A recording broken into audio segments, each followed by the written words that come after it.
നമുക്ക് കർത്താവിന്റെ ഭവനത്തിലേക്ക് പോകാമെന്ന് അവർ എന്നോട് പറഞ്ഞപ്പോൾ ഞാൻ സന്തോഷിച്ചു.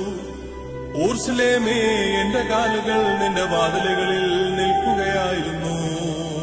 ആത്മച്ചിറകാൽ പാറും സോദരനേ, ചെറുമുഖനാഥ ചിറകിൽ അത്യുന്നതനാം മണവാളാസ്തുതിയും ദൈവം ചൊല്ലി സ്തുതി പാടും നിങ്ങൾ.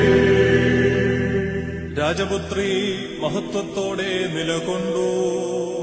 പള്ളി കരഞ്ഞു, ദുഃഖിച്ചു, നിൻ ശിഷ്യന്മാർ വ്യസനത്തിൽ മുഴുകി. അത്യുന്നതനാം മണവാളാസ്തുതിയും ദൈവം ചൊല്ലി സ്തുതി പാടും നിങ്ങൾ. അത് എന്നേക്കും തന്നെ. വാതിലടയ്ക്കും ശാന്യ പോയിടും.